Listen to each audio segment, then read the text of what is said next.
Buda não é o nome de uma pessoa, mas um título. Significa aquele que sabe a verdade ou aquele que despertou, aplicado a alguém que atingiu um nível superior de entendimento. Dessa forma, houve vários Budas na história do budismo. De todos, o primeiro, Siddhartha Gautama, é considerado o mais brilhante e também o fundador do budismo, no século 6 a.C., isto é, há mais de 2.600 anos. A história desse personagem é mesclada de lendas, pois naquela época não havia a preocupação de fazer registros de fatos.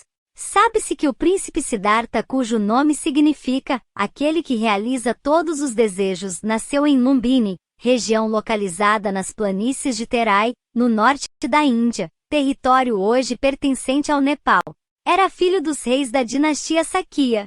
Sua mãe, a rainha Maya, morreu 7 dias após o parto. O reino do Sakya era apenas uma pequena tribo que estava ameaçada de ficar sob o governo das potências vizinhas. Por isso, esperava-se que Siddhartha se tornasse um líder político e guerreiro. Mas o jovem príncipe logo demonstrou uma tendência à meditação, ao pensamento filosófico e espiritual. Preocupado, seu pai, o rei Sudoana, tentou afastá-lo desse caminho. Providenciou para que Siddhartha se casasse cedo e vivesse rodeado de luxo, afastado dos problemas da população. Também deu-lhe treinamento especial em literatura e artes marciais. Foi em vão.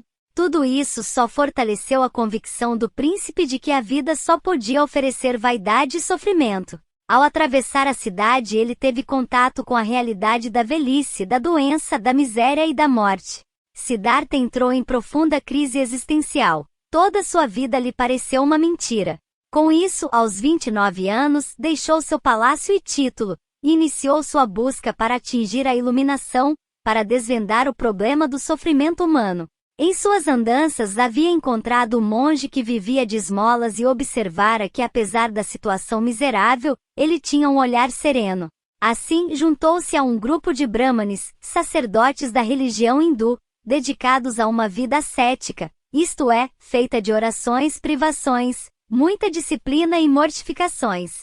Mortificar-se é castigar o corpo com jejuns, provocar o próprio sofrimento físico e mental, torturar-se como meio de inibir certos desejos. Siddhartha passou 6 anos aprendendo tudo o que esses religiosos tinham para lhe ensinar, e percebeu que mortificar-se era inútil. Levar o organismo a limites extremos de dor e privação não conduzia à compreensão da vida para atingir a libertação do sofrimento. Essa situação era o extremo oposto do que ele já havia experimentado, ao viver entre excesso de prazeres no palácio de seu pai. Foi assim que o místico chegou ao conceito de caminho do meio, a busca de uma forma de vida equilibrada, com disciplina suficiente para evitar esses extremos de prazer e dor, pois ambos impediam a clareza de pensamento. Os brahmanes ficaram escandalizados com esse conceito e o abandonaram. Sozinho, ele prosseguiu e procurou conhecer a si mesmo. Diz a lenda que Siddhartha se sentou para meditar sob uma figueira, a árvore Bodhi.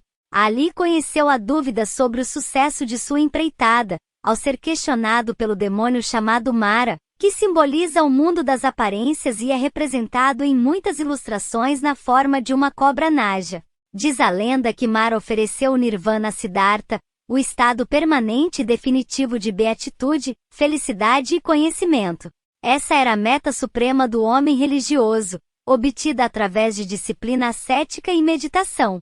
A oferta foi tentadora, mas Siddhartha percebeu que isso o levaria a se distanciar do mundo e o impediria de passar seus ensinamentos adiante. E não era essa sua intenção. Ele estava ligado a todos os homens, todos eram seus irmãos e irmãs que precisavam de orientação para viver melhor. Assim Siddhartha se transformou por volta dos 40 anos no Buda, o Iluminado.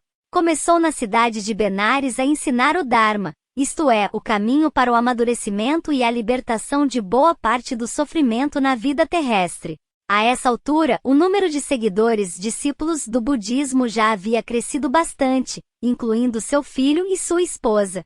Continuou suas pregações na região norte da Índia por mais 40 anos até sua morte, convertendo numerosas pessoas e combatendo os brahmanes. Buda sempre enfatizou que ele não era um deus, que a capacidade de se tornar um Buda pertencia ao ser humano. Porque este possui grande potencial para a sabedoria e a iluminação, os objetivos do budismo. De acordo com a tradição, suas últimas palavras foram: tudo passa. Apliquem-se em buscar a salvação.